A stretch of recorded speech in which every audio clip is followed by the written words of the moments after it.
Hello, happy Friday and welcome in, folks. Hope you're doing well. Shadow, what's up, my friend? Good to see you. Y'all, you know what day it is. It's Friday. Best day of the week. Best stream day of the week. Because today, we're making a fantasy map. I love this format. Thank you for coming back and joining me today. I hope you all been well as we move through this week. And I hope you're ready to make a map, because y'all, that's what we're gonna do today. Rafi, what's up, my guy? Good to see you, man. Hope you got some good sleep. Hope you woke refreshed. And man, we got some map making to do. Sung Moon, you as well, man. Good to see everybody's rolling up right now. Hey, happy Friday, y'all. Welcome in. Now, you can't see it because it's not on your screen, but if I move over here, you might notice a new island has appeared on the map. I needed to do some plotting for the sequel to Wriggly Little Hands, and we needed a new island. So this thing popped in between last stream and now. So maybe we work on that a little bit today. But as it stands, here's the full map at this moment. Zoom out to it. Sung Moon, you said your brother's got you a Charl autograph for your birthday. That's an awesome gift. Holy cow. You got some good brothers there. Rock and roll, man. That's sick. Have you been enjoying the liveries getting spoiled? It's always a fun time. Gets the excitement going for the season. Olej, what's up, my guy? I looked up how to say your name, and I'm blanking on it. I'm blanking on it now. It was like Ole, right? I'm sure that's wrong again. I think you told me it was kind of like oil. I specifically looked it up, and I have since forgotten, and that is bad of me, and I am sorry. We will look it up again. It's good to see you, though, man. Rafi, you said your dreams have been active lately. So no sleep. Man, you don't get much sleep, Rafi. I feel bad for you, dude. I want you to get that sleep. Max Toronto on Video App, my friend. Good to see you. Welcome in. Welcome to our Fantasy Map Friday. Y'all, where are we going to work on the map today? What do we want? Phoenix, good to see you too, buddy. Man, everybody's showing up. Rock and roll.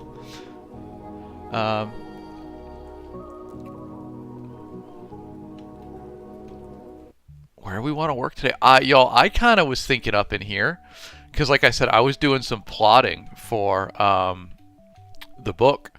And I put some pretty plot-relevant events right up in here, through here, and down to here. So I kind of want to work on those while they're fresh in my mind, you know?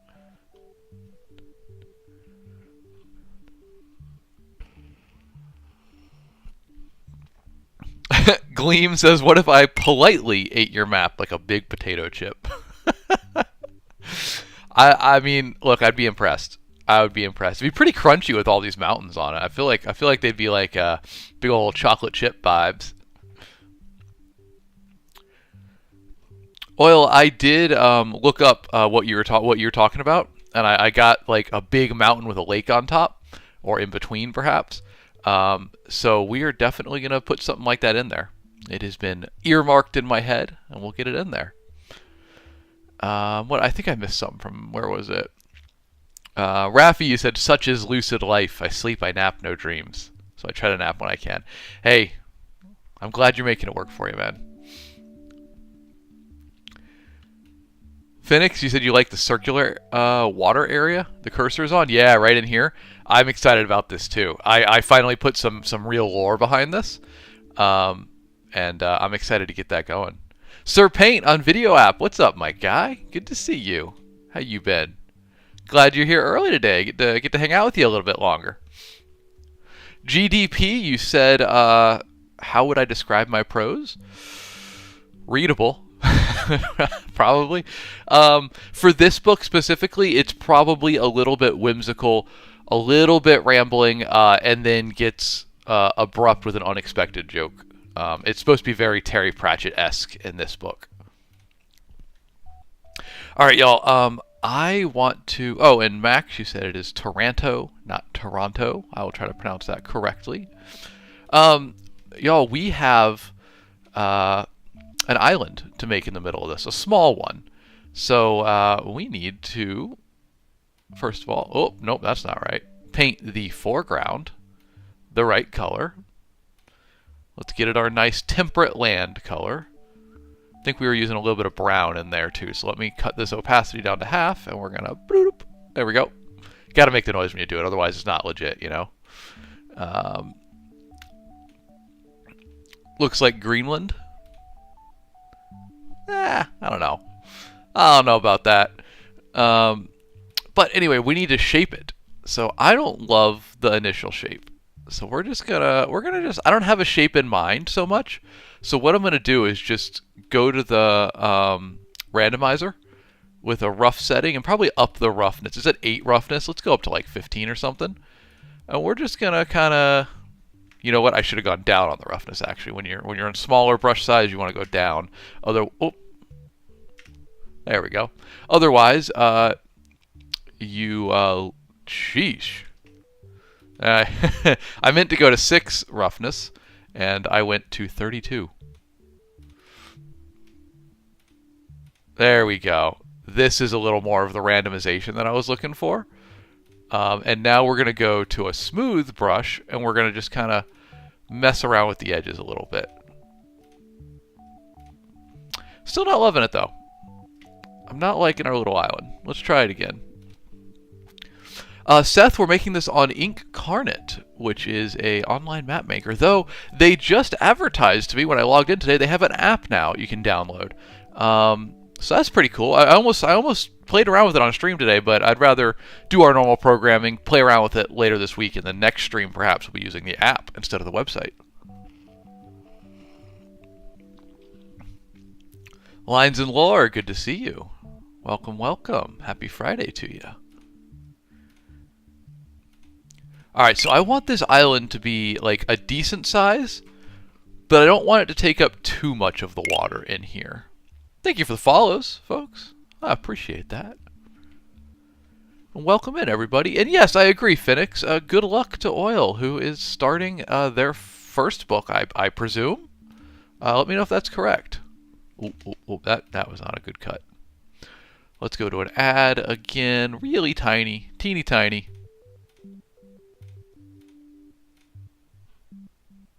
And to subtract, and you know me, guys, always messing with the little tiny, teeny tiny details that don't really matter. It's a problem, I admit. Ooh, I kind of like doing a little bay up in here, though. That's kind of cool. The first one I made, I liked. Something kind of like, well, that didn't look right. Whoops. It's hard to make land look nicely, correctly, organically random. You never think about the believability of the shape of real, islands or continents until you have to recreate them, and you're like, how do you make it look real? It's tough. Dante, this is surrounded by water and then mountains because the lore for this is there used to be a wizard's tower here, and he had a magic experiment that went wrong and created a giant crater, and the ocean like broke through here and filled it in, and so he kind of accidentally expanded the ocean a little bit. Jub, how much time have I spent making this map versus making my book? This is for this book, which is already out. This took me 4 months to write, I believe, and I am now on stream 9 of making this map with an average of about an hour and a half per stream. So significantly more time on the book than the map. But I'm enjoying the work on the map. We're not trying to rush it. That being said, I do have some more maps that I want to do in the future. Char, we're doing inkcarnate.com to make this. And who did the art for the book? This was done by Ivan Shavrin. And you've given me an opportunity to show off my new favorite feature. Ready, ready, ready? Boom! Cover artist names. Now when you ask, I can finally point right to it. Ivan Shavrin did Wriggly Little Hands. And if you want to know any of my other cover artists, there you go. They're all in there now. By popular demand.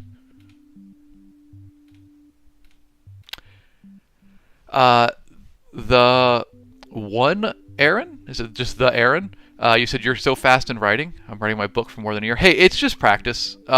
You'll get there. It takes a minute to really get better at writing quickly. But it's my job. So like I have a lot of incentive to write quickly. Plus, I get to work on it all day long. Other people have to work all day, and my work is writing. So I have an advantage. Hold on. What was that, Chaster? You said, did I see the broken binding edition of the Devils? Hold on one sec.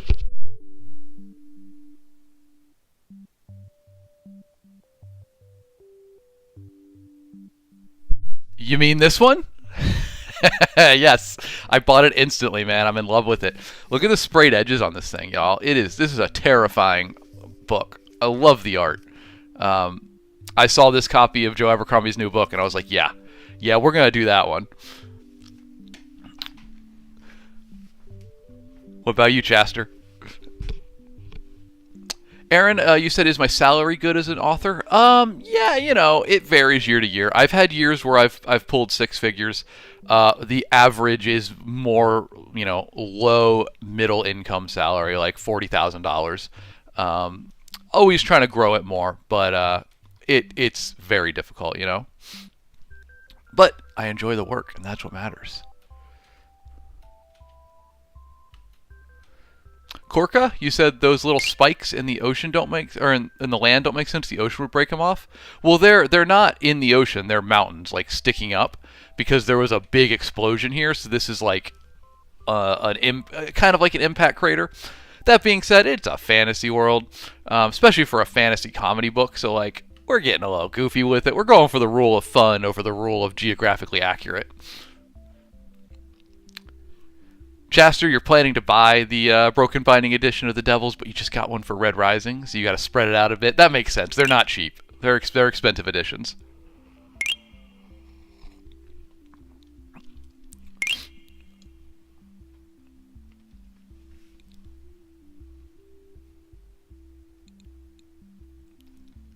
Y'all are fixated on the impact crater today. So it's a good question. Why is there land in the middle of it? Honestly, there wasn't. I just added it in today. But I have a lore location that I wanted to put there. So we needed land in the middle of it. That being said, magic explosion created this, right? We can come up with any reason why there's land there. Perhaps it had a molten core, big explosion, there was a molten center that solidified and created a rough island in the middle of it. You can make up any reason for why it's there, but my reason is primarily I have planned for book 2 to go to this location, and I needed land in the middle of it. So well, that's really that's really my answer for why there's land there right now.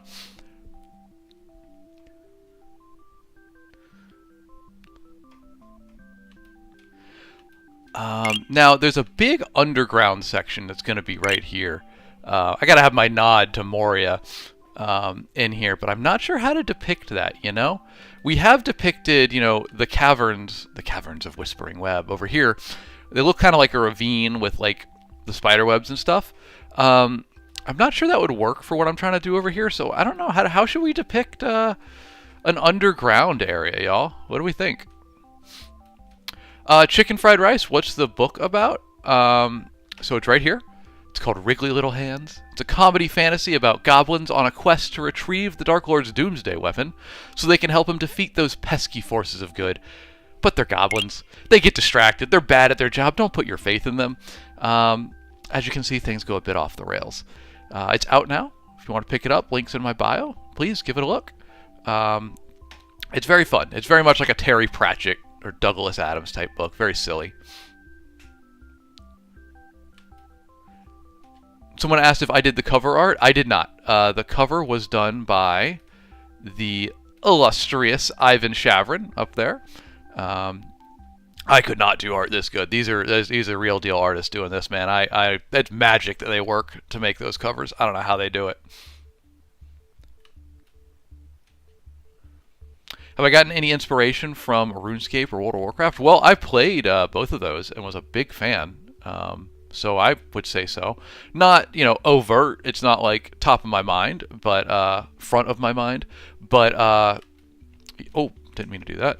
But I do like those games a lot, so certainly you could say it has affected it. It has inspired it.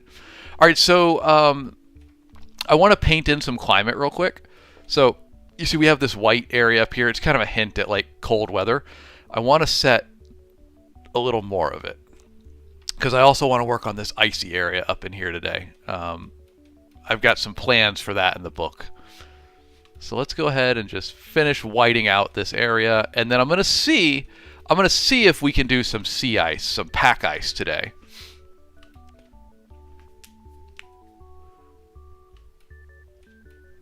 Yo, we got a time traveler over in the video app chat. It says they've been watching me since they were 6 years old. Well, I appreciate that. I've only been streaming for a year, so you grow up quickly. But hey, man, appreciate you. Hugh Da. The name of the map is the map maker is Incarnate. All right, let's see. I want to see if we can get a little bit of pack ice real quick. I know that there is ice, but on my new map style, I'm doing Parchment World map instead of Fantasy World. It's a little less detailed, so yeah, it doesn't look like there's gonna be an ice stamp. So let's pop into the Fantasy World pack, get some ice, and see if we can make it look like it belongs, like it's natural. Because the art styles are a little different between each pack. There it is. So, it's going to be something kind of like this. And that, we can mess with the color, which I'm going to start with. See if we can get that changed to make it blend a bit more. I need like a nice white hue to it. If we turn the saturation down, that's going to help. Brightness, probably about where it's at. Contrast, I'm not really interested in changing that. I guess it's kind of something. It's just got a little bit too much color on all the options. And this is the challenge of making it fit. Like, that just doesn't look too natural in this world, so we might need to find another way to depict ice.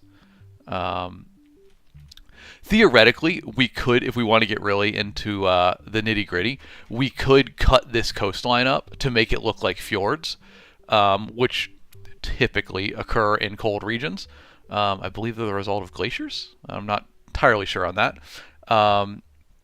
So we could try that to indicate that it's colder there, because I don't think this ice is going to work out too well.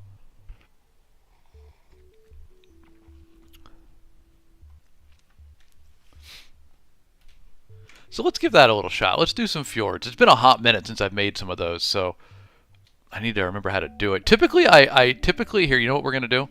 We're going to remove the land for a minute, and we're going to rebuild it, because I believe the way that I built fjords in the past is I built them out to make the peninsulas and then kind of filled the land in around them.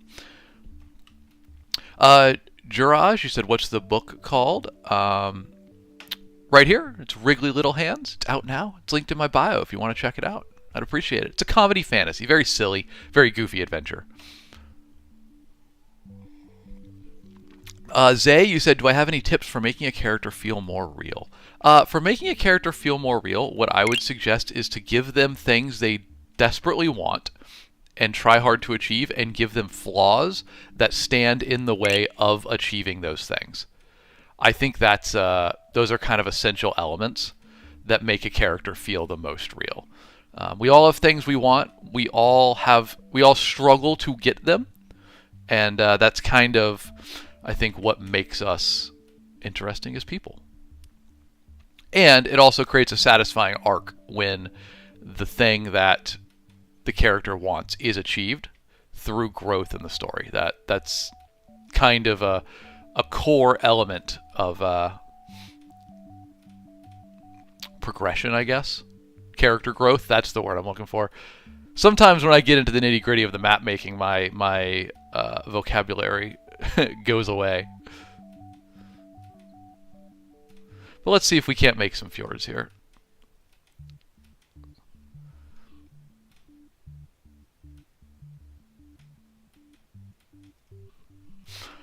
Royal Paxton, we're using Incarnate to make this. Oh, I typed it in wrong. Let me type it without a typo. There we go. Rex Orange, how do I do world building in my story? So for the most part, I like to build the world. I do the story first, and then I build the world as the story progresses. So kind of around the story. I'll come up with the plot, and then as I write the book, I fill in world building elements. That's just what works for me for the most part. You should experiment with both to see what you prefer. I want to get this to a nice fine point there. Oh, that's not it.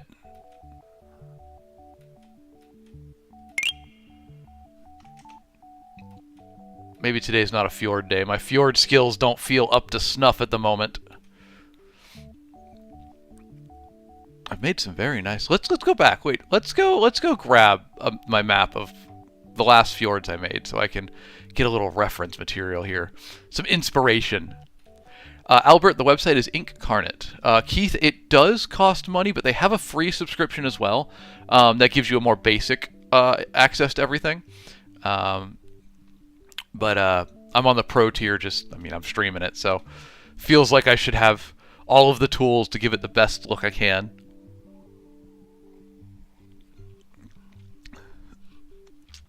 Baff, you said the top left is just Cyprus. Yes. So my family's from Cyprus. We put it in as an Easter egg, but it was too obvious. So we just full committed to it and said, you know what, Cyprus just canonically exists in this world, and so that's going to be the plan from now on. All right. Here's the fjords I made a while ago. Now I haven't painted them in white because I'm not working on this map right now, but so long, spindly peninsulas and then these big cuts of water through them. All right, so that's the kind of vibe that I need to go for here. I think my peninsulas are a little not spindly enough. You heard it here first, folks. Not enough spindle in them fjords.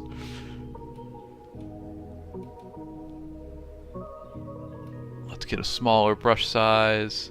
That's probably too small. Maybe a 6. Maybe a 4. Anybody else always do brush sizes at evens? I never do odds on brush sizes if I can avoid it. I don't really have logic behind that other than it feels like evens are just kind of the more correct way to do it. Gojin, you said, how is Cyprus in spring? It's lovely. It's lovely. Honestly, I find Cyprus lovely at all times of the year because it does. I'm from Florida, so it's Cyprus doesn't get hotter than I'm used to in Florida, but it does get cooler in the winter, and that's just a really nice place to be. I love the environment there.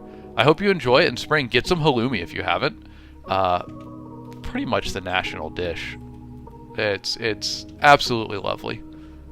If you hang out on this stream, you'll hear me talk about halloumi way too much. I am a massive halloumi fan. Alright, I think those fjords are looking better. Maybe they need to be a little bit more pointy. A little more point in them fjords. The website is Incarnate, for those asking. Postal over on Video App. How you doing, my guy? Welcome in. It's a pleasure to have you. We're making some fjords right now for my fantasy map from my book.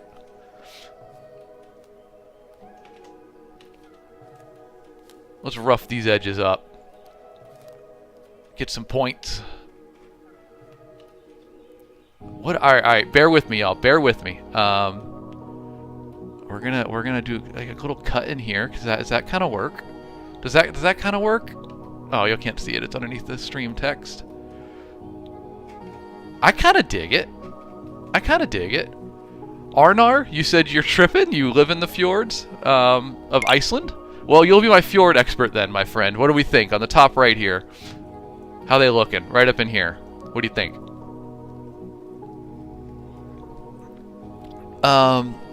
For those asking the name of the book, it's right here. Wriggly Little Hands. It's a comedy fantasy about goblins going on a quest to serve the Dark Lord and messing it up horribly. It's linked in my bio if you want to get it now. It's an audiobook, an ebook, paperback.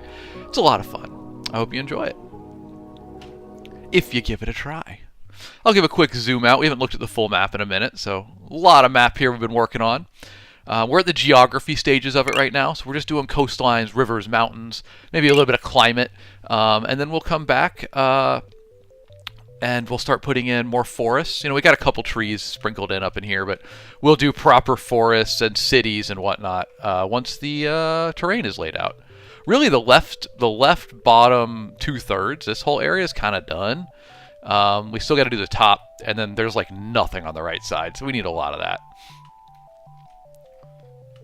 Thank you, Lestro. I'm glad you liked the map, and welcome in. Good to see you. Arnar, I'm glad I have your official approval for the fjords. My resident expert. Someone said add a few small islands. Yeah, we can do that. Who doesn't like some more islands in here? Make stuff look a little more... Okay, well that's too round of an island. We're gonna sharpen that little guy up there. All right, so we're gonna go to the subtract tool, and we're just gonna like kind of give it some nice big slashes.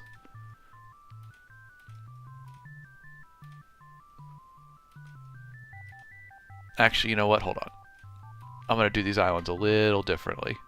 I want them to be a little more random when I plop them down, and then we'll cut away the sides. So we're gonna go to the add tool again. A little bit bigger. Make sure we're on random. Bloop. Oh, that wasn't very random. Let me get some higher roughness here. Alright. There we go. That's kind of the vibe we're looking for. Give me some of those weird shapes. Y'all, thank you for the follows. I appreciate y'all. Thanks for joining me as we do a little bit of map making today. Oh, come on now. Thank you. There's our nice random edge. Alright, now we're going to make a small brush size, and we're just going to swipe away some of it, you know? Kind of give it a... We want it to appear a little more random, a little less intentional in shape. Oh, don't like that move. There we go. I want it to be a little angular. There we go. Alright, I'm digging that. There's some little islands, and you know what? They're all kind of the same size. Let me do something like... reduce brush size and cut through there. There we go. Now they're different size.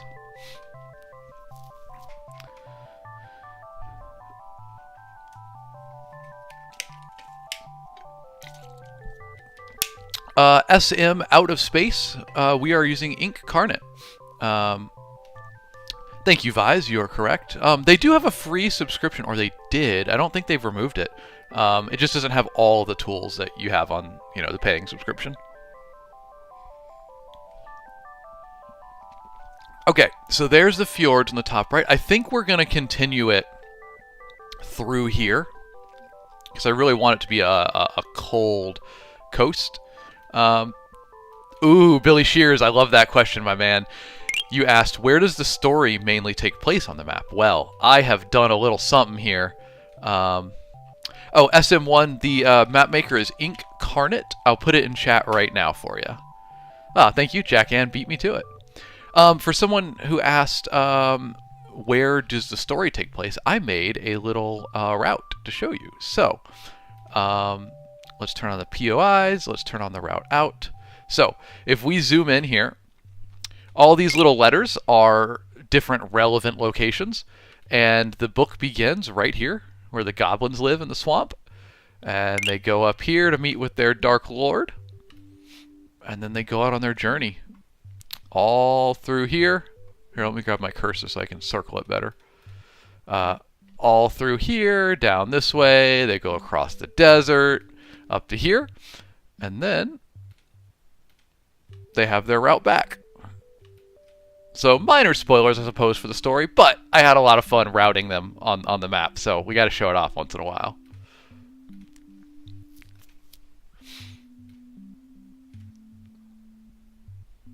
Maddie, you said, I'm currently building a gothic fantasy world for my FMP. I'm not sure what that is.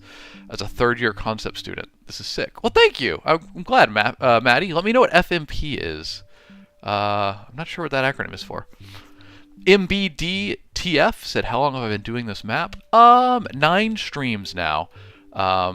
This is a really big one. So like it's a world map essentially, or you know, we call it a world map. It's obviously not a full world, but it's a lot bigger than like this was a map we made just for practice, right? We made this in like 3 streams. I enjoyed the smaller maps, honestly, but this is... I intend to write a lot of books in this series right here. Book 1's out now. I'm writing book 2, and I'm going to keep doing more adventures in it. So it's worth it to me to do this full world map because I've got a lot of interesting locations we want to write. But yeah, as our example of map speed, you know, we did this one in 3 streams. This was like 6 hours of work, probably. I think we did this one in 4 streams, but this was my first one I did on stream, so I was going slow. I was kind of learning. Different map style on this too. It's pretty fun. I love these little crops that we put in here. These fields around the town. That was fun. So yeah, been working on it for a minute now. Aiden, you think this is awesome? Thank you, man. I appreciate that. Thanks for being here. Pleasure to have you. All right, let's so this land right here is like, I don't know if it's magic or something, but we wanted a valley where it's like always fall, right? So you can see it's kind of on the border between the more temperate regions down in here and the cold regions up here. But I think this cold will still extend mostly to the edge of the mountains. So I think there's probably going to be some sort of magic explanation or something for this. But this is always fall, and then it's cold around here.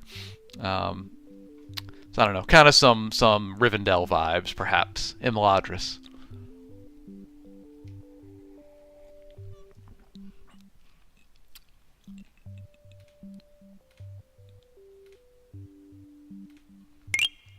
Thank you for the follows, y'all. I appreciate you. We're making this in Incarnate. It is an online map maker. Go back to my shape, my sculpt tool, and we're gonna sculpt some more fjords up in here. Just smaller ones, I think. I think we're just gonna do them a little bit smaller on this coast.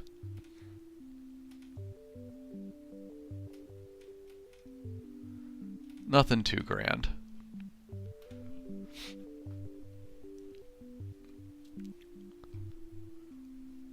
And we're going to move our brush size down.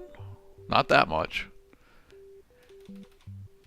Like 6. And let's, we're on add, so we're going to just kind of sculpt the edges of this.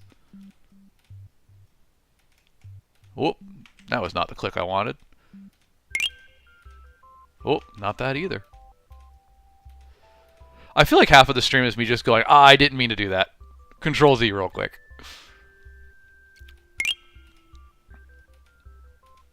We're doing a rough pass on these right now. So like we're blocking. It's kind of like blocking, right? You're blocking the shapes, and then I'll just continually come back and change them up a little bit. Just part of getting it kind of looking okay. Somehow I just opened a new tab by solely left clicking and then right clicking. I didn't even know I could do that. You learn something every day, folks.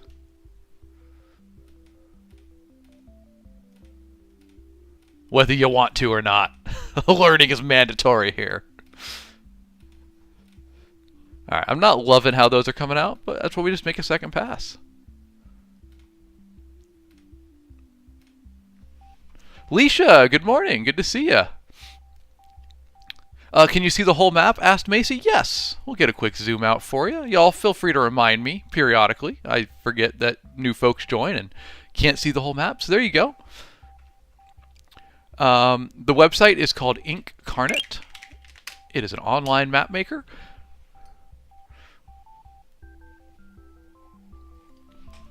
Thanks for hanging out today with me, y'all. If you don't know, I'm author Alex Knight. I stream Monday, Wednesday, and Friday mornings at 7 a.m. Central.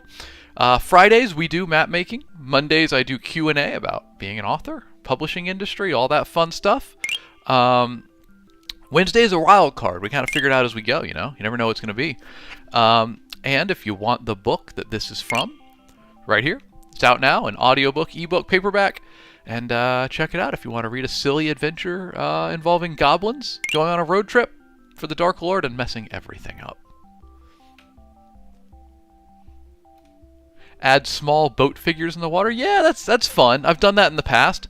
It might look a bit wrong on this map because like this one is meant to be viewed at like this scale. So you really wouldn't be able to see boats in there. I guess if you considered it stylistic, you could. Bo on Video App. Hello, my dude. You said are there elves in this world? There are. There are a couple elves mentioned in Book 1. One of them primarily as a joke, because he's named Armalus, as a play on Legolas. It's not my finest work, but I thought it was chuckle-worthy. But yeah, that's pretty much the whole reason he exists, is simply to make that joke. And then there's like a family of elves you meet later on. But I didn't have enough traditional fantasy races in that book. So I'm working on that in Book 2. I kind of wrote it, and I was like, wow, I just made up a bunch of original fantasy races and didn't do as many as I wanted of existing ones. Alright, now let's get some cold up in here. Don't want to intrude too much on my land of always fall over here on the left. If y'all want to invent lore reasons for why it's always fall in this little valley, go for it. I'll accept that. Alright, I'm not hating those fjords. They're not my best work. I don't know. I'm not feeling too artsy today. But, I don't know. It works. It's alright. They look fjordy. That word's not sounding like a word anymore. Rex Orange, you said, am I working on a new book? And if you are, can you tell us about the characters? Yeah, so I'm working on the sequel to this one, actually. So, right now I'm working on the sequel to Wriggly Little Hands, cover art by Ivan Shavrin. And then we're doing the 2 sequels to Servant of Rage. So those will be my next 2 projects. And the characters for Book 2 involve, well, most of the main cast from Book 1, as well as a few original characters, including... Here, you guys want an exclusive snippet? I can give you a little snippet from it. Hold on, let me do this. I posted this in my Discord the other day. I'll give you a non-spoiler-free, or a spoiler-free snippet, assuming I can find it. Here we go.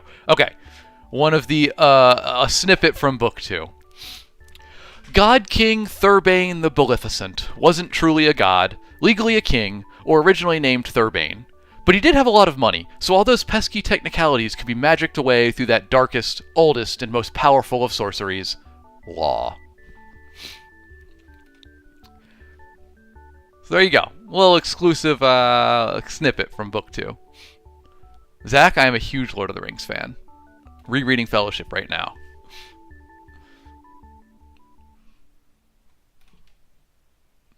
What is the book about? Goblins on a road trip, on a quest for the Dark Lord, who they serve, and all the wonderful ways they mess it up, because you really shouldn't entrust goblins with important stuff, y'all. Just trust me on that one. They're not going to do a good job at it.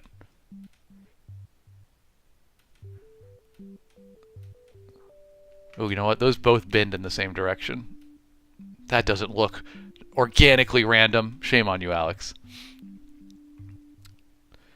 Macy, you said you love How to Train Your Dragon. Are there dragons in my book? There is a dragon. Ankalagrong, the fire worm of the blazing eternities. She's a fun character. And there's a dragon in the sequel as well, which I am still writing. Very much a Tolkien-inspired dragon with the whole concept of, like, being a more intelligent being than most humans would be or whatnot, and very old, and just, like, cataclysmically large. Not quite like How to Train Your Dragon-esque. Kind of, what is it in the sequels? There's, like, dragon elders or something that are, like, really freaking big. That's kind of the vibe we're going for with the dragon we see in that book. Noah, we're making this on inkcarnate.com. There's an online map maker. Just put it in chat there for everybody. Sir Paint, you said the bottom left of the map came out good. Well, thanks, my man. I'm glad you like it. I'm pretty happy with it, too. Our little desert down there. Attentive readers from Book 1 might notice some familiar locations down in there. Zergon, I am from Florida. Did you remember me saying that, or was that just a wild guess? Do I just exude Florida energy? Is it my complete lack of what it's like, or a lack of knowledge of cold areas that gives it away? Or is it perhaps the giant swamp that I put right in the middle of the map that definitely has no resemblance to the swamps I grew up in back in Florida? 6-7 on top. You can read the book through the links in my bio, but it's on every book buying website for the most part. And it's an audiobook, an ebook, and a paperback. So whatever format you enjoy, my man, check it out. All right, let's do random subtraction, and just kind of, we're gonna give some life to this coastline. It's blank right now, Maybe it's a little like that. I do like the width here of the ocean, so I don't want to mess with that too much. I like the width of that channel.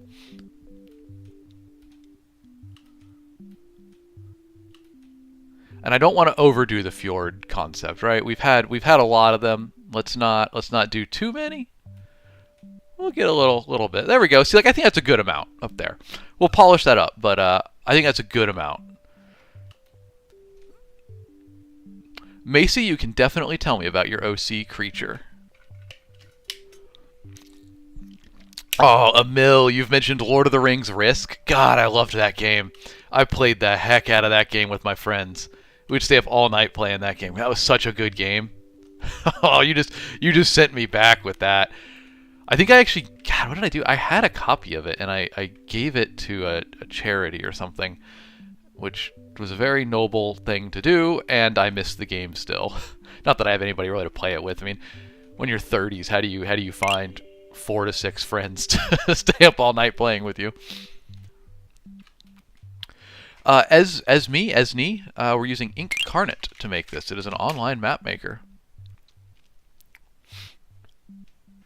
The Hobbit's one of your favorite books, Plurmal on Video App. Rock and roll, man. Rock and roll, my dude. That is a very fun book. I'll need to reread that one too, but I'm rereading Lord of the Rings right now. But definitely gonna check out The Hobbit again after that. I actually have it's not in this room. I have my dad's 1960s copy of it, and it's like small with yellowed pages, and it feels so fragile. I kind of want to get another copy to read. I don't really feel great picking that one up. It just feels historic at this point. I know there's much older versions out there, but like, I don't want to break it.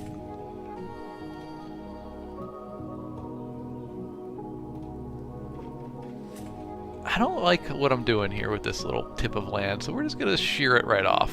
That looks better to me. All right, yo, I like what we did to the coastline up north. We made it look fjordy. Rex Orange, you said, do I have a link in my Discord? Is that for my books? Because yeah, it's linked in there. They're also just linked in my bio if you go to my link tree. It's got, you can buy them. I'm not supposed to say the name of the websites, but don't tell TikTok, Amazon, Audible, Barnes & Noble, all those sites.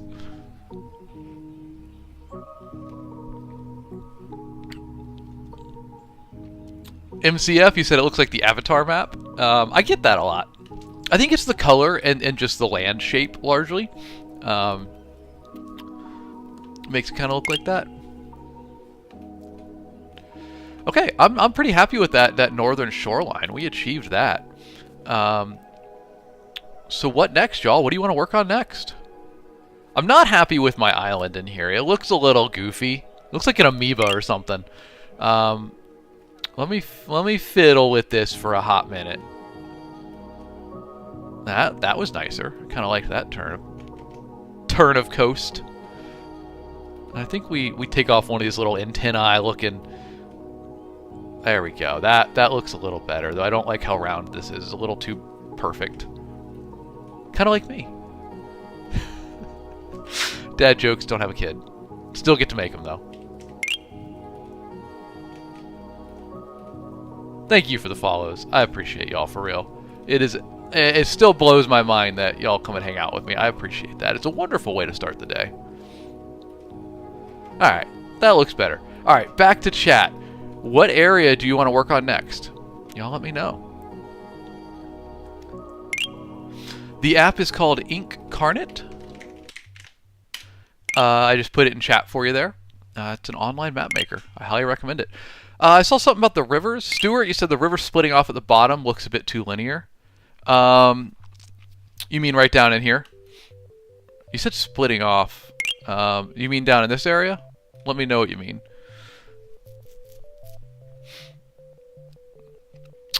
In a league support, you said when you're making these, does it ever feel like the changes are sudden from one biome or color to the next?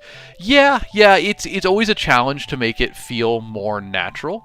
A lot of my climate borders here I will smooth out more. Right now I'm using them just to demarcate where the temperature differences happen. So I do try to smooth those out. Like if we look at, well, that's not a good example. This one's alright. If we look at this one, you can kind of see I smooth the borders a bit, like with it's dark red up in here, and it kind of transitions out to the brown, and then the mixture, and then the gray, or like how this gray here kind of becomes a brown color where it meets the green. So I try to smooth them out. It's a finishing step, Lucy, you said I got you out of writer's block? Hey, that's what I want to hear. Did you ask about techniques for that on one of the past streams? Rock and roll, though. Parker, you said, what is the book about? The book is right here. And the pitch is a bumbling family of goblins go on a quest for the Dark Lord to retrieve his doomsday weapon and help him defeat those pesky forces of good. But they're goblins, so they mess it up. I mean, look at these guys. They go on side quests, get distracted, set things on fire for fun. It's wonderful chaos. Hope you enjoy if you give it a look. Why are all the deltas in the last map upriver? Where were you talking about? Probably talking about this one. Right in here. So these are supposed to be rivers feeding down from the mountains, and I just didn't really do it the best. Don't look at the rivers too much. Rivers are hard. Reminds you of D&D, kind of? Hey, I like that. I appreciate that. D&D is wonderful. I love it. Lucy, you said, where can I read it? The book's linked in my bio. It's available pretty much anywhere books are for sale. I mean, along with all of my books, really, which here's a lot of them. Fantasy up top, Lit RPG down below. And again, they're all linked in my bio. You can buy them pretty much anywhere books are for sale. Zergon, Hochelaga was one of your requests of a town in the past map, and there you go. There it is. This map has not been used for a book yet. This was a practice map. But I really like this map, and I really want to... I definitely am going to write something in it at some point in time. The lore that we created when making this was too fun. Logan, I do not do the cover art for my books. Here are the names of the cover artists, the excellent artists that I've worked with. I could never do art with maybe hundreds upon hundreds of hours of practice, I could achieve something similar to this, but now, no way. I pay some professionals for it. They do a great job. Eddie, you said it's giving Dungeon Crawler Carl. I appreciate that, man. Actually, Matt Dinneman, author of Dungeon Crawler Carl, has a copy of the book. I hope he's read it and enjoyed it, but he's a busy guy. But yeah, it's actually the audiobook is produced by the same audio publisher as Dungeon Crawler Carl and does feature Jeff Hayes, who is the voice of the audiobook of Dungeon Crawler Carl. So yeah, a little bit of relationship there. Cousins, perhaps.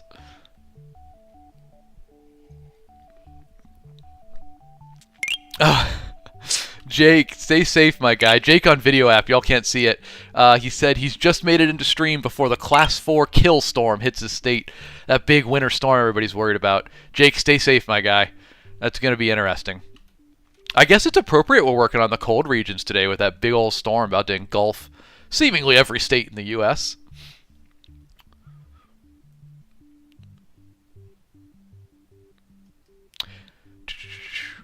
Is the orange-looking biome Mordor? Yes, Zach, you're spot on, my guy. Here, I'll give you a better look at it.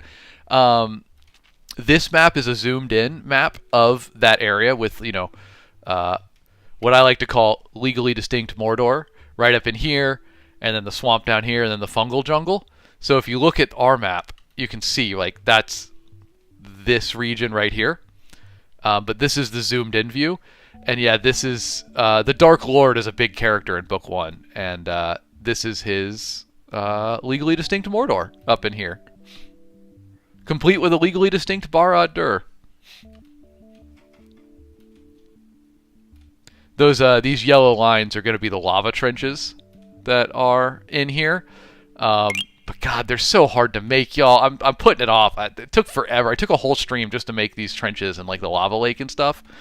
So at some point we'll do them on here, but no, I'm not ready. I'm not ready yet.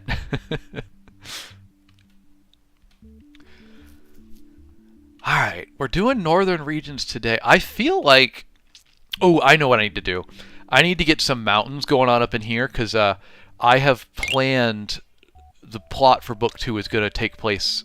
It's going to visit up in here, and there's supposed to be this like icy abyss of mountains and pack ice up here. So let's get some mountains going on. But first, we got to figure out what kind of mountain do we want. So let me open up this catalog. We're going to pull this over so y'all can see what I'm seeing. We're going to go to the Parchment World pack, and we're going to put in a mountain and see what kind of mountains we can get. We don't want mesas. That's not going to do it. We got some smaller... Oh, didn't mean to do that. Got some smaller mountains, some volcanoes, some karsts, jagged rocks, large mountains. Got a lot of options. A lot of options here. I feel like for icy mountains, we want something pointed kind of like this, something like this. These are all in the same pack, the same stamp, so they'll stamp out pretty nicely. But these small mountains are giving me kind of cold vibes as well. What do you think, guys? Notifications as a username. You said you're getting Lego Barad-dûr pretty soon. Dude, sick. How big is it? It's got to be. I feel like that's going to be like one of the big sets, right? Meg H, you said with fjords, you want some of that slope into the fjord. Well, we're getting some slope on these. We can take this guy. Try to get it in there. Now, here's a pro tip for y'all, or I don't know if it's pro, but at least a tip. So when I'm putting this mountain down, what I'm going to do is I'm going to copy it, and I'm going to go over here where I have other mountains, and we're going to paste it in because I want it to be the same size, roughly, as what's already over there. So let's see. I've got these mountains set to 92% scale. This one's at 116. So let's drop it down. I think these can be bigger and wilder mountains. So let's do like 106. So, you know, it's roughly the same size, but it's a bit bigger. So we're going to just take that back where it came from. And then we'll start making mountains at this scale, roughly. For everybody asking, the app is called Incarnate. I just put it in chat now. It is an online map maker. Paid for the most part. It does have a free subscription, but the paid plan's the best one. It's cheap, though. It's like well, they updated their pricing. It used to be $5 a month, $25 for the year. I'm not sure what the new pricing is, but I'm sure it's still not terrible. They've always been very generous with their pricing. Grumden, thank you for the finger heart. I appreciate that. Oh, and Geogrim with the heart me. Man, I missed that until now. Geo, you still hanging out, buddy? Good to see you. Also, Jake Hartman, you said in response to the Class 4 kill storm hitting your state, I'm not too worried. I live on a military base, so I have the power of the U.S. defense budget to keep the roads clear. Yeah, that would probably make it better. See, I'm in Houston. We have no infrastructure for cold weather. So when our roads ice over, it's every man for himself, which is not too different from how it normally is on the roads around here. So honestly, you know, just stay off the roads, really. That'll be the plan. Go get some de-icer for the stairs outside. All right, let's get some mountains down. I was being too finicky with the one mountain. Let's put a few more of them down. Then we'll clean them up.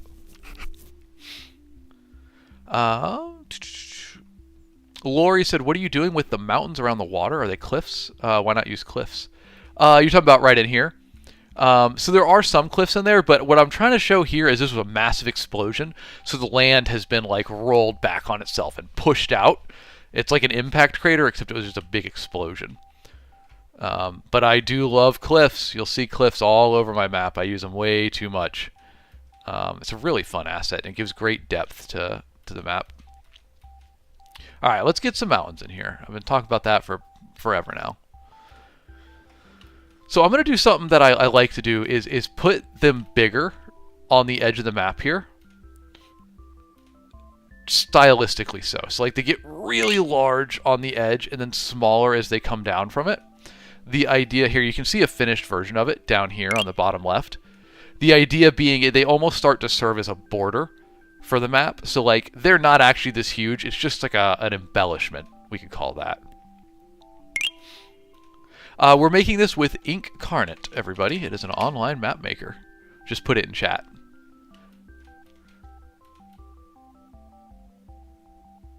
I want this one to be really big right there, and I need its peak to be visible.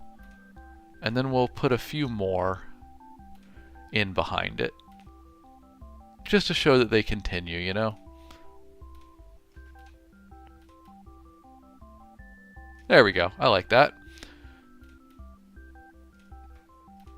Now I kind of want these mountains to quickly decrease in size to get down to the scale of like this guy right here, right?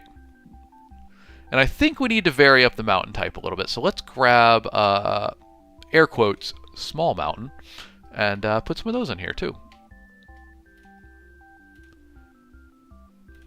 These aren't final placement. We're just dropping them for now. I don't really have a vision.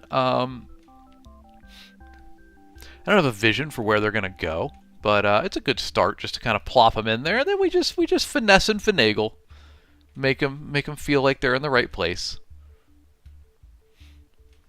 John Vegas, hello, my friend. Welcome in. Lucy, thank you for posting in chat. It is Incarnate, an online map maker. It's a lot of fun. I always struggle with mountains, y'all. I want them to look correct. But I'm just not good at mountains. So one of the little tricks, though, see how this overlaps the fjord a bit?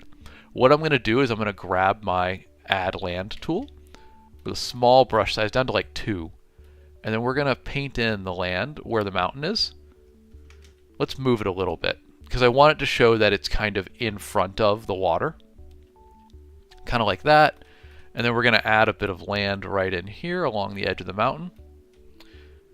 I don't think this is a good example of it. We're not gonna do it there. If you do it right, it can look really good. I'm sure I've done it somewhere else on the map. Let's see. Yeah. So I did it like right here. See that this river actually runs a lot further.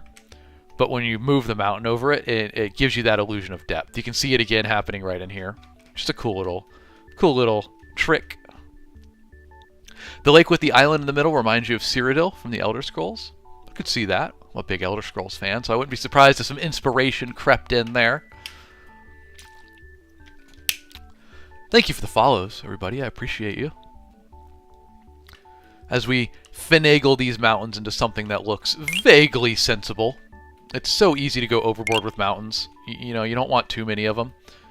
And you don't want reproductions of the same stamp, right? So let's grab a different one. Let's grab like this guy right here. Nah, I want a bigger mountain there. Maybe one of these guys. Kind of like right in there. Make it a top. Let's do it as a bottom layer. I want to put it beneath this mountain. Kind of like that, maybe. No, it's a copy of this one.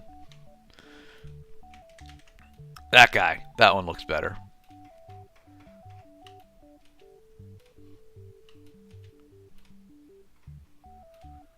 White Beanie says, can you make an island far away, and the island is only for dragons?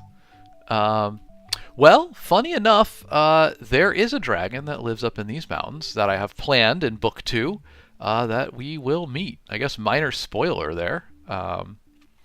Captain, you want to see the whole map? Yes, you got it. There you go. There's the whole map as it stands now.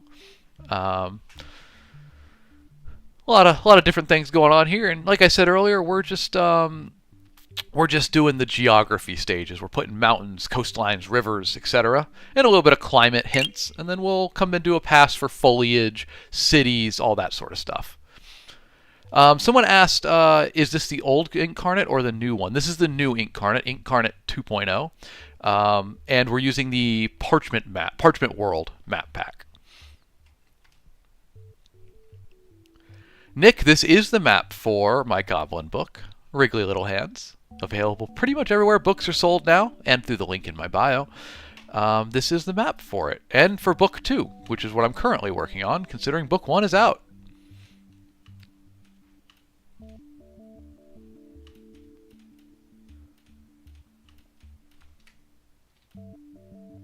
Alright, so I'm trying to think about the flow of this mountain range. Like, it should probably continue, let's see, so you can see my cursor off this way to fit with these other mountains. It would make sense to go into these fjords. I just don't want it to be all mountains. It's so easy to just be like all mountains all the time. So I don't want that.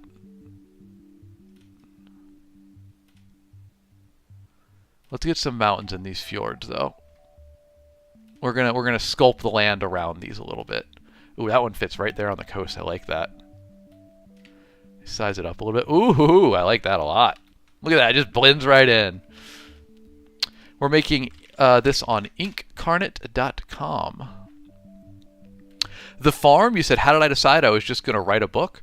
Well, I have been an author since, well, I mean, I've written stories all my life, but I've been a professional author since 2018. And this was actually my 10th book, and it took a long time to come to the idea of writing it, because it was a big risk for me in terms of, like, I didn't know if people were going to like it. I was kind of out there to do comedy. People say comedy doesn't make a lot of money. They're not wrong, but it was really fun to work on, so I really enjoyed it. And I think it took like 10 prior novels to build the confidence to write something as goofy and out there as Wriggly Little Hands. And now that I have, no regrets. I've become a huge fan of comedy now, comedy writing. Fantasy, it doesn't take itself seriously, really. What's in the desert? Asked White Beanie. So our desert down here is, it's got a couple different areas. One of my favorites is we made this little dead, dried up forest with one suspiciously alive and healthy looking tree right in the middle of it. And some nice clear roads we're going to put in there that lead right to it, because nothing ominous would ever happen with one tree very alive in the middle of a very dead forest. We also have this like Canyonlands area that may or may not have a dragon in it. There's the Dune Sea type vibe over here. It's just like endless shifting sands, little oasis. And I don't know what we're doing with the point up here. We do need to finish that up. But there's your overview for the desert.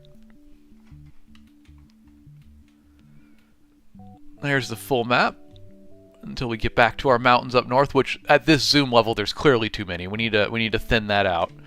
We're gonna work on that, y'all. Where are some of the more significant locations? That's a good question, says Guadalupe Mendoza. Let's show you. I have a POI overlay, points of interest. So let's pull that up and zoom in and take a little look-see. I only have marked the points of interest from book 1, but they include right here this little G. This is the Goblin Village. It's where our main characters start their story. And they journey up in here to the Caverns of Whispering Web, where they try not to get eaten by the giant nameless horrors that stalk beneath the mountains. Up here we have the Dark Lord and his legally distinct Mordor. Over here we have the most mysterious and whimsical Goblin Gate. I'll not elaborate further. You have to read the book to know what that's about. We have the wagon dealership here. We have a haunted mansion where the H is. Mad Scientist's castle here. There's a big city right here where the inn is, right on the edge of this plateau. There is a lost city here at the A. And there's a cute little seaside resort right down there. There's some of our locations from book 1. We're going to get a little more bigger locations, crazier stuff in book 2, which I'm writing now. Book 1 feels a little bit like a nice little complete, succinct journey, and Book 2 feels like it's getting a little bit epic, a little bit bigger politics and stuff in the world as we explore, well, more of the world, hence the bigger map. Jake Hartman just says, comedy doesn't make much money. Well, who's laughing now? I mean, I've sold a fair few copies of this book, but I still haven't made that much money off of it. It's not enough to fully support me, but it's doing good. I appreciate it. I appreciate everybody who picks up a copy, which is linked in my bio if you want to check it out. It's an audiobook, an ebook, a paperback, every format. Lightning Man, the name, as I just put up on screen real quick, is Wriggly Little Hands. And its sequel that I'm writing now, Wriggly Ever After. Did anything in particular inspire the map layout?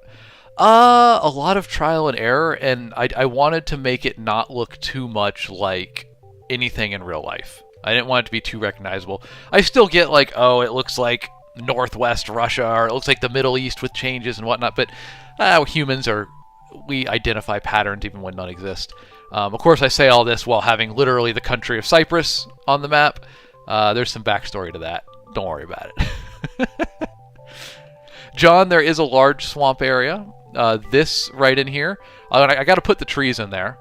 This is inspired by the Amazon rainforest, where it meets with the Andes Mountains. So that's literally, I kind of copy-pasted that geography.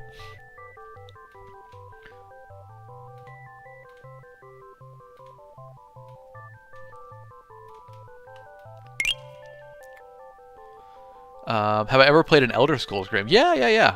Skyrim in particular is one of my all-time favorites. I love I love that world. It's really fun. I got too deep into the lore of it. Sorry, one sec. Messing with layers off to the side.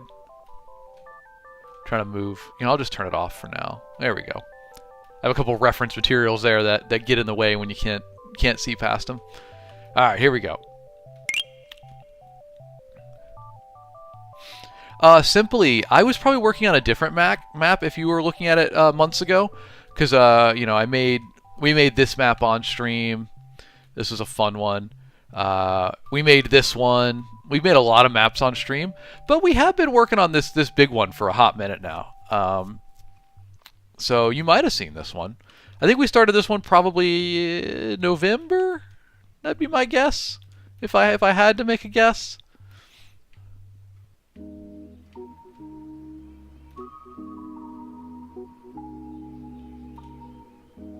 Alright, we're gonna put that one there. That's not the best one. Maybe you. We're gonna keep finagling these mountains here.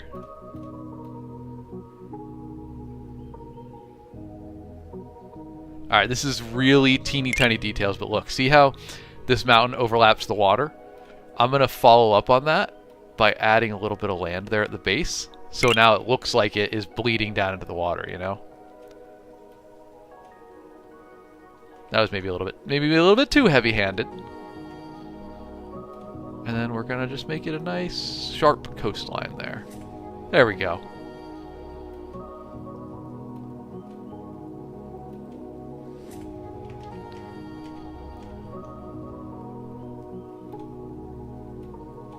There we go. I dig it. Ew, interesting question there, Sir Paint on Video App. You said, how long does it take for a book to become an audiobook after it comes out? So I typically aim to do simultaneous releases, which means the audiobook, the ebook, and the paperback all launch on the same day. In order to make that happen, I have to give the audio publisher enough time to record the book. So it usually happens. If it doesn't happen, it's largely my fault.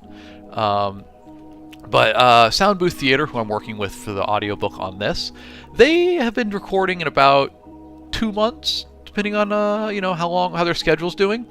So I have to basically write the book, get the edited and whatnot, and give them the finished manuscript, and then set launch for like 3 to 4 months after that, just to make sure everybody's got plenty of time in their timelines, just to make it all kind of work, Can do an ice castle on the mountains. Yeah, we could see what's going on there. You never know. It's a fantasy comedy world, so there's a lot of crazy, wacky stuff in it. I'm trying to figure out how I want these mountains to kind of exist. I like the idea of them. Let me grab a brush so I can show you what I'm thinking about. I like the idea of them coming to a point, kind of like this, and then kind of just flowing over this way, kind of like that. I think that's kind of the vibe we're going to go for, the shape, the flow of the mountains. Emma, no smut in the book. I am not brave enough to write goblin smut. That would put me in a very weird place. Hey man, I'm not judging. I'm just saying this one it's more clean. It's more clean than that. Though clean is an interesting description for a book about slimy goblins getting into trouble. Nonetheless, it is the word we've used. We're making this an Inkarnate for everybody asking. It is an online map maker. Feel free to check it out. It's a lot of fun. I didn't originally intend to stream map making. I do it for fun in my own time, and I mentioned it on a stream, and people are like, you should show us, and here we are as my most popular format. So yeah. Alright, I'm going to do a little something here with climate. We're going to grab our neutral color with a lower opacity, and I'm going to kind of put it in, oh, that was too much, right in here. That's actually, I want this color. And we're just going to kind of smooth it in a little bit. And what I'm going to do is I'm going to put kind of a line in these mountains where it kind of implies almost like a snow line. If we kind of do this, and you see we make the edges a little blurry, it makes it look like the cold kind of begins at the edge of this plane as you move forward, right? I'm a fan. I like that. I like the blur. We're going to continue that all the way down and around. There we go. I like that. Reese, good morning. Welcome in. Pleasure to have you. Let's see. Appreciate the follows, by the way, y'all. You rock. Thank you very much. Bella, you're invested in knowing what's on that island? Well, I could read you a little snippet about what's on that island. Let me see if I can pull it up. I should have it accessible. There is actually... oh, here, I'll pull this up while I'm doing it. There is a story that takes place on that island already. The prequel to the book. It's called A Wriggly Little Assistant. You can get it for free if you join my newsletter or my Discord. And it follows a wizard and his wriggly little assistant who work at the college on that island. And here's a little snippet of the beginning of that if you want to know what's happening on that island. It had been a particularly lovely picnic until the abomination appeared. Marin had orchestrated everything from the freshness of the food to the time of day, so as to catch the college in just the best light. He'd planned the perfect date, and it had all been going exactly to plan. Except for the bit where reality was eviscerated just above the sweet cakes, to vomit forth an abominable assemblage of flesh, claws, and acidic drool. Now, instead of leaning in for a kiss, Charles was screaming in terror and disappearing across the far field. But that was just how things went at Warwick College for wizardry, werebeasting, and welding. Turned out, dissecting the fabric of space-time in order to wring out every drop of mana came with a few consequences. The most present of those consequences tipped the remains of the picnic basket, and then the basket itself, down its maw. A boiling belch followed, washing over Marin with enough force his bangs were blown back and briefly set alight. Probably he should have fled in the same direction as Charles. Probably he should have done a lot of things, but the fear seizing control of him had decided the best course of action was to stand really still, shiver a little bit, and if you lived long enough, toss in a hair-raising scream for good measure. So there you go. There's a little snippet of what's happening at the college, the Wizard College on that island. And like I said, if you want more of that story, you can get it for free by joining my newsletter or my Discord, which are linked in my bio.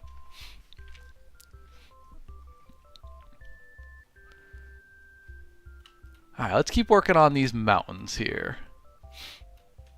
Lucy, I don't think too many people live up in these mountains. I don't have the full lore made for them yet, but the basic concept is this is kind of like just an icy abyss up here.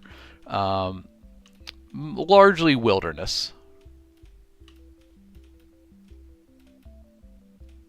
I kind of want these mountains to actually drop down a little bit in here. Kind of narrow out.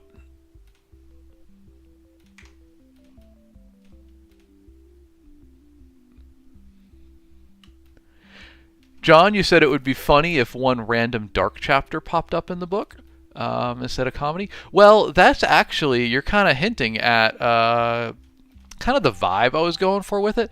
The goblins in book one work for the Dark Lord, and a lot of the comedy comes from the intersection of the Dark Lord and his creepy, like, evil minions just doing creepy, evil things, and then the goblins just being absolutely oblivious to it. They're just innocent, fun-loving souls that don't understand, how evil everything is around them, and it makes for some pretty funny contrasts, in my opinion. Okay, I'm liking those mountains now a bit more. I think we might need some hills in there to really round it out. The app I'm making this on for everybody is Incarnate. It's an online map maker. Sir Paint, you said how... Oh, no, you already asked that. Jake Hartman, you said Sound Booth Theater does a great job on the last book. Well, thank you. They really do, don't they? I'm astounded at the audiobook narration they did. They really just... Man, they killed it. William Brian Morrison on Video App. Hello, my friend. Welcome in. It's a pleasure to have you here today. How you doing? Iman, no, you can't like play in the world. It's not a video game. It's just a map maker. But I mean, you could use it for a D&D game or a book, et cetera, and then you could play in it. But no, it's not like a video game where you'd be able to, pop in and see it in first person or something like that. Unfortunately. All right, we're gonna put some hills up in here. I feel like some hills at the edge of the mountains is only appropriate. After all, in most places in the world, mountains don't just appear out of nowhere. They tend to rise and fall gradually, unless they're a newer mountain range.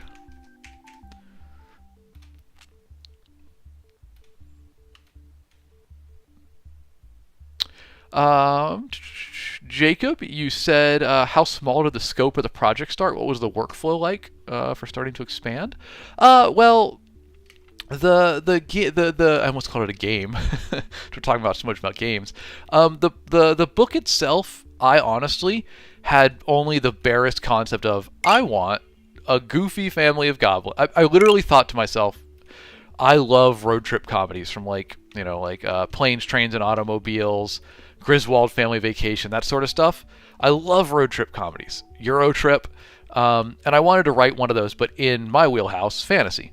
And I went, well, goblins would be a fun group of troublemakers to kind of throw into that setting, right? So I said, I'm just going to write a comedy set in a fantasy world, and the main characters are going on a road trip. That's all I had. And we just kind of expanded out from there, and things just got bigger as we went on. And, just kind of grew the world. Like I said, I came up with the world. I came up with the story first and the world around it. So realistically, in book one, the only parts of the world I had were like here to here. Really just this like backwards L shape. The rest of it we've just made after the fact. James said, what would I prefer in my vicinity, a goblin or a dragon? Probably a goblin, but they're messy. These guys are messy. They're slimy. They like to set things on fire. They'd be an absolute havoc to have around. But at least they wouldn't accidentally step on me and crush me. So the dragons in this world are quite large. Going for the Tolkien style of dragons, just like an actual calamity. They are an apocalyptic level event should they move to your area. For those asking, we are making this in Incarnate. It's an online map maker. Captain 007 on Video App said I should add Easter eggs. Yeah, well, definitely. We always get some Easter eggs in the map. I know one of my dedicated regular viewers is a big fan of fishing docks. So we always put some fishing docks in here. In fact, if we go to this one, underneath this text here, we have our fishing dock in the lava lake. A very special, a rare kind of fishing dock there. How does the wood not burn? I don't know. We didn't logic that far. Hey, Find Your Smile, welcome in, my dude. Good to see you, y'all. If you don't follow Find Your Smile in my chat right now, you should. I love his videos. They're amazing. You should check them out. They're very fun. How you been, my guy? Good to see you. Will you make the north isolated? Yeah. So like it's kind of my thoughts are it's wilderness up in here, or these mountains. This is going to be populated because it's a little pocket of always fall, always autumn in there. So that'd be a nice area to live in. And then the rest, yeah, it's going to be pretty barren up here. But I've only really got the lore made for right here to like there. This half I haven't really figured it out too much. So we'll figure it out. Oh, Find Your Smile, right, the duck. Yes, hold on. We can go find the duck. Another Easter egg. Here we go. We zoom all the way in. There's our duck living in his tree. That was another chat requested Easter egg. I think we named that like Duck Falls or something.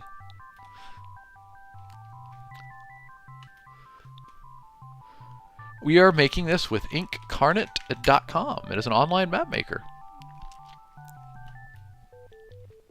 Alright, I think we got some good hills going on. These mountains look decent. I want to throw a little frozen forest, and I know we're not doing trees yet, but let's just do some trees anyway. We're feeling tree-y today. L. Duffy, you said, what's the map for? Well, here, I'll zoom out for a moment. Here's the full map before we do our forest. The map is for my book, Wriggly Little Hands, my newest book. It's a comedy fantasy about goblins on a road trip. They're off to retrieve the Doomsday Weapon for the Dark Lord so they can help them defeat those pesky forces of good. But they're goblins. Look at these guys. Don't trust them with important tasks. They're going to mess it up. They're going to go on side quests. They're going to start random fires because arson is fun. TikTok, that's not an endorsement. It gets wacky. If you want to read it, it's linked in my bio as an audiobook, an ebook, paperback. You can get it pretty much anywhere books are sold. John, you said, is the goblin race in this universe innocent? Innocent in that they are largely oblivious to the larger going-ons of the world. They're the definition of like what's the word? Blissful obliviousness. They're largely oblivious, you know. And they're not evil creatures. They're chaotic neutral, we'll call them. Alright, so we're going to use one of my favorite tools here. We're going to use the multiple object placer to place a lot of trees at once for our forest. I think these are probably the best kind of trees that we want. Let's take a quick look at the trees, though. Oh, you know what? We have conifers. We have conifers right in here. We could use those, or even the pines. Do we want shaded pine or pine? Probably the shaded. I prefer the shaded. It's got a little more going on. So let's get rid of that forest we dropped. We'll lower the density.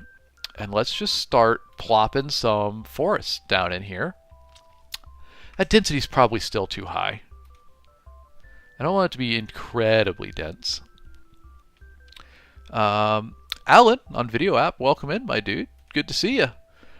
We are making a map for my fantasy book on inkcarnate.com. It is an online map maker that is, in my opinion, a ton of fun. Alright, so this is step one for forests. We're going to plop it in, and then we're going to go through and we're going to move the trees individually to kind of make them fit better in these little nooks and crannies. But you know, you gotta do some plopping first.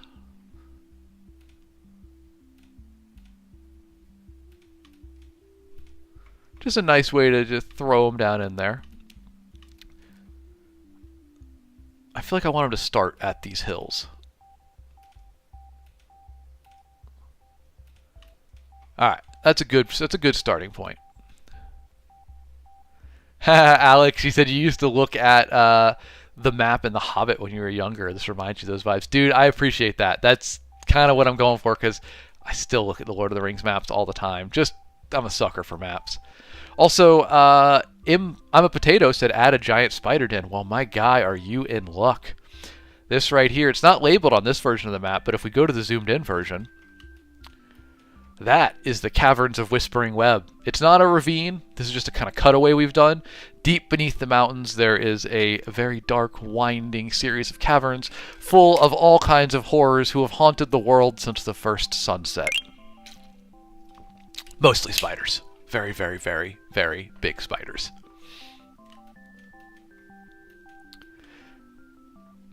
Miguel, yes, there are orcs in this. In book 1. They ride warthogs, and they kind of have like a motorcycle gang vibe to them. I'm very fond of my orcs in the book. They're fun. They are proud to sport very large handlebar mustaches, even the female orcs. The longer it is, the more prestige you have in orc society. Have I played Baldur's Gate? I love Baldur's Gate. I think I've played it through twice now, and gotten halfway through like an uncountable number of times. Such a good game. I'm just a massive fan of it. It's a little dark for my tastes. If you can't tell, I like to write goofier stuff. I like happier worlds, but it's still absolutely amazing. Y'all, if you see any trees on top of mountains, kind of like this guy, let me know. They're supposed to be behind the mountains. Shame on you, trees. Stay in your place. I don't need no mountain climbing trees here. Or hills. Now, they can be on the hills. We could abide that. And behind the hills. Just not up the mountains. See, like this guy. There we go. We got to put it behind the mountain, you see? I love that. I have not read Wings of Fire, Master 19. What is that? Oh, don't rotate. I'm trying to move. There you go.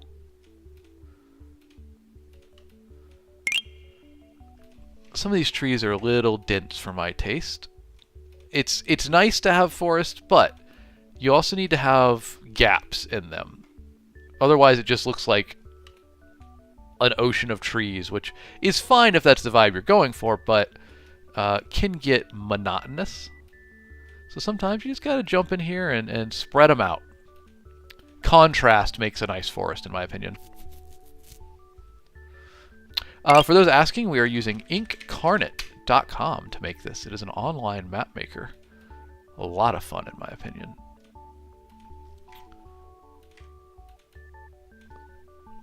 Sorry for the super zoom levels right now. We're doing some real finicky work in here. Some minutia. Cleaning up our trees. Spreading them out. Making them look a little more natural. Is it really necessary? No. Is it fun? Yeah. But it makes the map look a little bit better. So here we are. I appreciate y'all hanging out with me on this Friday morning. I hope you got good weekend plans going. Maybe some map making, huh? Want to join me and make one of your own? If you do, let me know. I'd love to see it. If you send it to me, I could show it off on stream if you want. Alright, I think that's looking pretty good. Maybe we tuck one down in here behind the mountains a little bit. I think we need a couple spread into this valley to really show that it's a valley a bit more. And then we're going to go do a little bit of a coloring trick. Lucy, you do... Incarnate does have a free version. They also have a paid version. I'm on the paid version for this.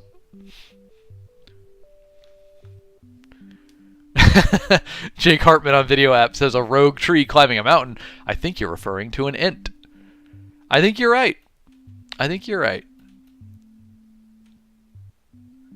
So I like what's going on up there. I think at this level of zoom, the trees drown out the mountains in a way that I'm not a fan of.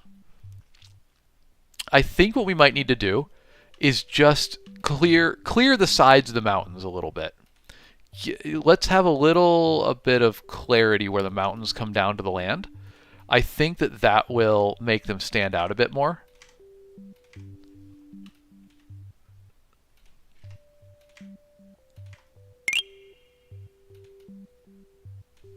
You go behind the mountain. There we go. Particularly like up in here. Alex, thank you for the pirate's treasure, my dude. I appreciate you. And you know what? Hey, we got a tradition around here. If you give a gift, you get a gift. So you gave a gift, you get a gift. So these two goblins, these are yours now. You get to name them. And I'm sorry, they're going to set things on fire. I mean, look at them. Look at them. They're little rascals. Don't feed them after midnight. Bad things will happen. That's my disclaimer. But thank you, my man. I appreciate you. Less trees, says Kay. I agree. We did too many. We went too heavy on the sprinkling of the trees. Easy to do, honestly. Especially when you're using the multi dropper. I don't know what it's actually called, but multi dropper sounds fun. A highly technical term. Senior Goat Man, what's up, my guy? I appreciate you joining me, my dude. How you doing? Happy Friday to you. Hope you got some good weekend plans. Kaya, you said your plan's been canceled because of the storm. Yeah, I feel that. I think a lot of people are going to be living that reality this weekend. We're just praying our pipes don't burst here down in Texas because we are not prepared for cold weather. And I do live in a stilt house, so our pipes have to travel 23 feet through the air to get to our ground floor.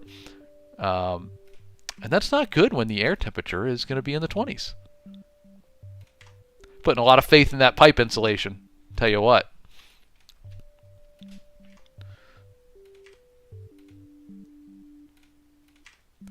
It's not supposed to get cold in Houston, darn it. I didn't move here for the cold. We moved here for work. We didn't actually pick to move here. But I hope you all stay warm. I hope your power stays on. And I hope you're able to enjoy the winter weather if you're going to be affected by it this weekend, which seems like it's going to be most of the United States. For my international audience, have a good weekend. You don't have to worry about this. Well, what did Jake Hartman call it? A class 4 kill storm? I don't know if it's an actual classification. It certainly sounds intimidating enough. All right, let's do that for the forest. How are we liking that? It's still... The mountains still get drowned out. Let's make them a little bit bigger.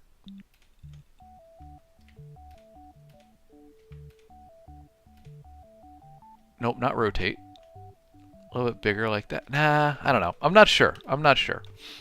I don't know what to do for them right now. We're going to leave it. When I'm uncertain, the play is just leave it between streams and think about it. We're going to sleep on it, right? And we'll come back and we'll see how we're feeling about this area. Because I think it looks good when you zoom in like this. Ooh, I just had an idea, actually. We are using Incarnate to make this, y'all. It's an online map maker.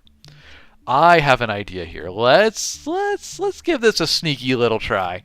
I'm going to go and paint these mountains extra white so they look like really frosted tips. You know, we're going to bring back that really cool hairstyle. I'm going to paint these mountains really white. You're not going to see much of a difference right now. And then what I'm going to do is I'm going to paint the forest. Are we painting foreground? Yeah, we are. I'm going to paint the forest a slightly darker white, an off-white, kind of like a grayish. And I think, if I'm correct, that's going to make the trees blend into the background a little bit and make the mountains stand out. We're gonna see. We're gonna see. All right, so I think those mountains are mostly white now. Now what we're gonna do is we're gonna go for a slightly darker white. Do I have one of those selected? I don't. Let's see if we can grab one. There we go. That looks about... Let's see. Yeah, that's going to be the color. But we need to drop the opacity on it. Yes. It's all coming together. And we're going to paint it in here beneath the trees. And leave the mountains nice and bright white. And I suspect, if I'm correct, this is going to make it stand out very nicely. Now, I have been known to be wrong before, so we'll see. We'll see what happens here. I'm going to go ahead and do the mountain sides in this gray color as well, while the peaks themselves stay more white.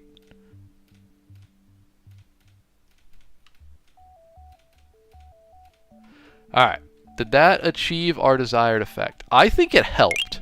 I'm not sure it fully fixed it. It definitely helped. I think maybe a little bit more in the forest. Just really darken it up more. Let's get this opacity turned up to like 58%. And we might just honestly need a completely different white for the mountaintops themselves. Get them really icy up there. Beauty is in contrast, y'all. Said it earlier in stream. Still true.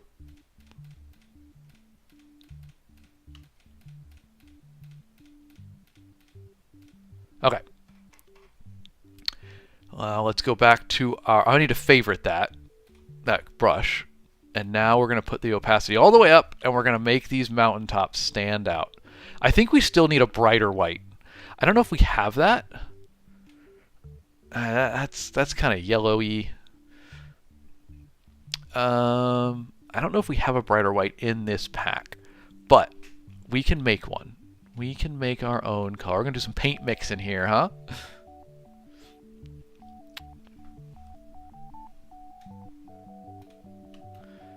Messy, you said nice, but you know if you use ChatGPT, it would finish it. I mean, it might, but I enjoy the process. I'm not just here to get a finished thing. I'm here to enjoy the creation of it. I don't play video games just to complete them. I play video games to enjoy them. And that's why we're making this map. We want to enjoy the process of making it. Alright, let's go to color. And we're going to get white. White. And yeah, that's going to brighten it up. There we go. MXTS, I appreciate you being here, my guy. You said I seem like a cool dude to be around. Well, I appreciate that. I appreciate you being here with me.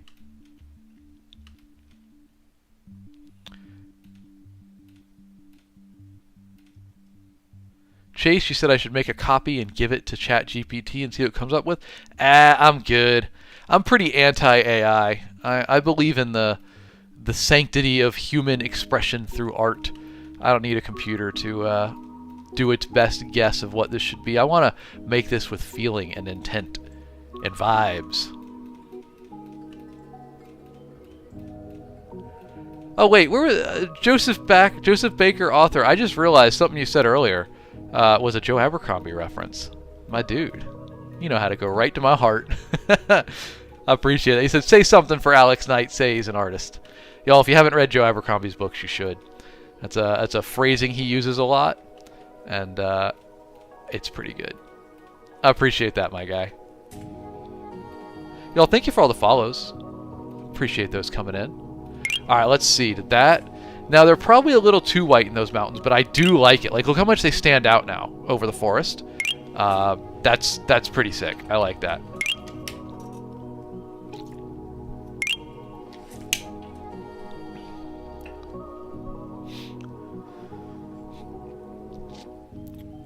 Erupt? Why did I say erupt? You make this at, I'm making this at inkcarnate.com. It is, I just put the name in chat, and it's an online map maker. The little island reminds you of Cyprus. That is because it's basically a recreation of Cyprus. My family's from there, and we put it in as an Easter egg. And then just decided, you know what, Cyprus is just going to exist in this fantasy world. I really like how this came out, y'all. Oh, I didn't favorite. I need to favorite the white color. Maybe not. I know what it is. It's just pure white. White as the driven snow. Which is what it is. Alright, let me grab my gray. And we're just going to darken it up a little bit around here. Why is there a purple plain? Ooh, good question, L. I will answer that in just a moment. Well, I guess I can start talking about it, then I can show you the visuals. That is an area that chat created called the Fungal Jungle. It is a giant, not giant, it is a deep jungle full of fungus and mushrooms and such, with an air thick with spores and floating particulate. So right now we've just got it marked as purple, but if we go, I have a zoomed in version, an original version of this map, where it's a little more detail. So here you go, here's our fungal jungle, which we'll be visiting in Book 2. So there you go, that's why it's purple. We just made it purple to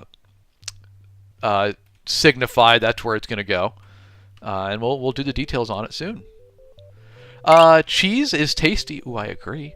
You said, what's your book about? The book is right here. It's called Wriggly Little Hands. It's about a bumbling family of goblins who go on a quest to retrieve the Dark Lord's doomsday weapon and help him defeat those pesky forces of good. But they're goblins. They're not good at staying on task. They get distracted easily. They start fires for fun. Things, as evidenced here, get pretty chaotic pretty quickly. So if you want to read a goofy comedy fantasy, watch the goblins mess everything up, check the links in my bio. It's an audiobook, it's an ebook, it's a paperback. And I hope you enjoy if you check it out. Oh, L, you said you meant the brownish plain next to the purple. That is we'll show you on the zoomed in area. That is the plains of abandoned hope and paralyzing fear, everybody's favorite place. Who doesn't love to abandon all hope and be paralyzed with fear? It's a cold wasteland on the edge of the Dark Lord's domain. Kind of a road sign saying, hey, evil stuff ahead, maybe don't continue. So that's what that is. Joseph, you gotta head to work. Hey, I appreciate you joining, my guy. Good to see you today. I hope your work day goes swiftly and you can get to enjoying that weekend. Random Jared, you said, does the audiobook appear on Spotify? It does not on Spotify. It is on Audible and Sound Booth Theater. So you can get it at those locations. I'd like to have it on Audible or Spotify. But I don't really know the process, and I think it's probably, I think that, I'm blanking here. Audible has rights of some sort to it that would stop it from appearing on Spotify. I'm not certain, though. I'd have to talk to the audio publisher to get specifics. But you could get the audiobook, Sound Booth Theater, or Audible. I haven't had any of my audiobooks on Spotify yet. We'll have to look into that one of these days. I feel like I want a little bit of tree decoration here around the coastline. It felt kind of weird the trees didn't continue to the coast. Albatross, the program is called Incarnate. I'll type the name for you right there. It is an online map maker. Oh my god, that's a lot of trees I didn't mean to place.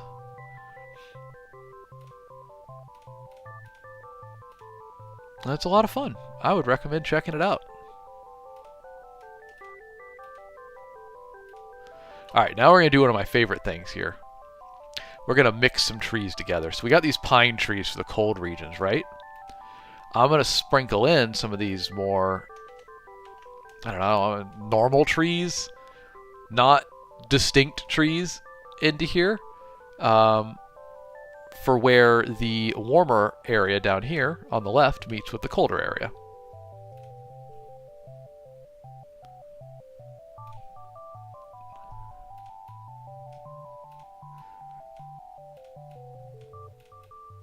Just kind of mix them in a little bit, you know? There we go. Although they should probably continue down to the coast here as well.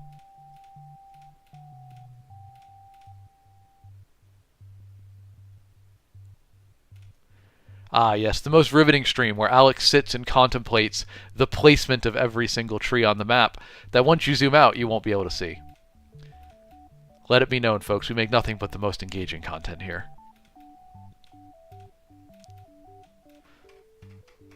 There we go. I'm a fan.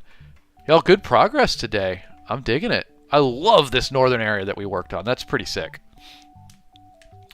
Add a Yeti in the trees. Yeah, well, you know what? I am fond of Yetis as a creature type.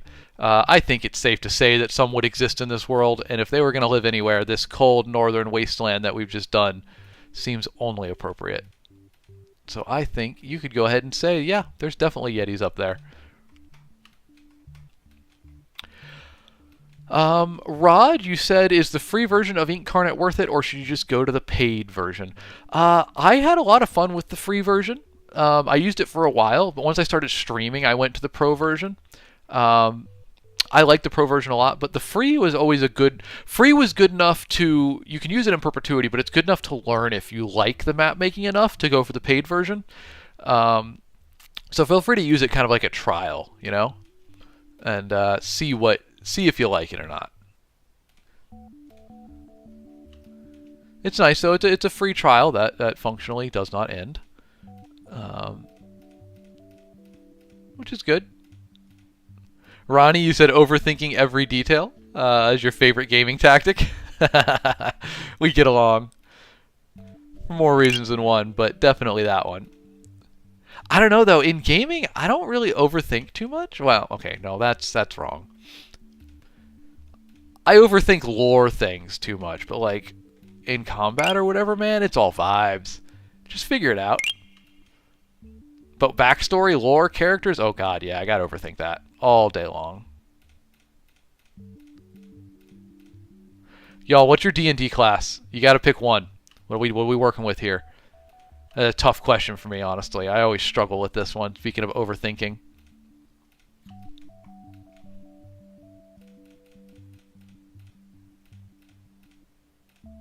I asked because I was thinking about Baldur's Gate in regards to overthinking character lore. That is a game that, while I have played hundreds of hours in it, I have probably spent near an equal amount of time thinking about what I'm going to do in it.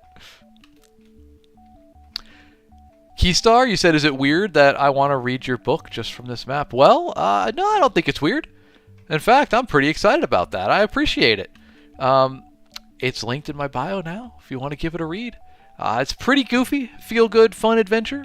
I hope you enjoy it if you try it out.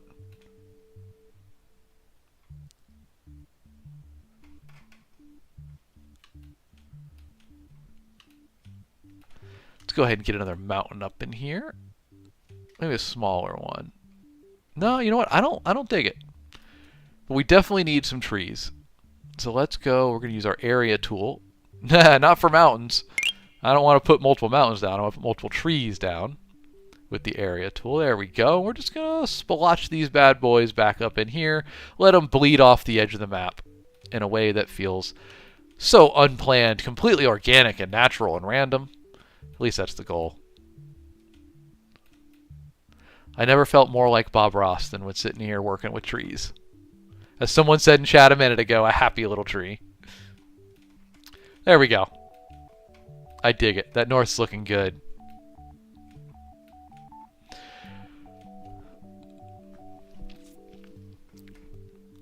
Alright, y'all. I think I am going to call it there for the day because, as I say, while I love streaming, it's a lot of fun hanging out with y'all. Sorry, one second. I was trying to open a document. I opened the wrong one. Where is it?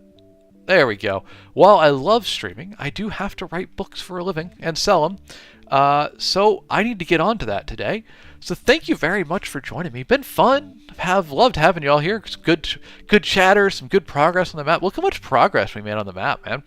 I really need to do. You know what? Hold on. We can pull up the before view. Let's grab that real quick. It's this one, and boom. Okay. So when we started stream today, this was what the map looked like. Get a good look at that. Notice nothing in the north. No island there. No trees, no island right here. The fjords haven't been done. And then, on today's progress, boom! Look at that. Suddenly we got mountains all up in the north. Right in here. We got these fjords done. We got these here and here. Yeah, good progress today. I appreciate y'all joining me for it. So, folks, thank you very much for being here today. If you don't know, I'm author Alex Knight. I stream every Monday, Wednesday, and Friday at 7 a.m. Central Time. And Fridays we make maps, as we just did. So, I hope you have a good weekend. Thank you for joining me. And as always, a very special thank you to Kevin MacLeod of Incompetech.com, who has provided his songs Farm, Manor, Cottages, and Northern Glade for us to use as background music. As well, an extra special thank you to Raffi the engineer, moderator, and music producer who produced and provided our 5th background song, Midnight at the Round Table. Raffi, I appreciate you, buddy. I appreciate all my mods, I should add. Melissa Lee 28, One Happy Harpy, the Seth Ward, other name wasn't available, aka Slendy, Alicia T, and Aaron Winnick. Thank you very much for moderating, chat. But most of all, chat, thank you for not needing much moderation. Y'all bring the good vibes. I appreciate y'all being here, keeping the energy up. Y'all, let's go have a great day today. Let's go have a great weekend, and I'll catch you on Monday. If that storm's coming for you in the States, buckle down, batten the hatches, put a jacket on, be warm, be safe. Everybody, I expect to see you on the other side of the storm Monday. We'll be back here streaming.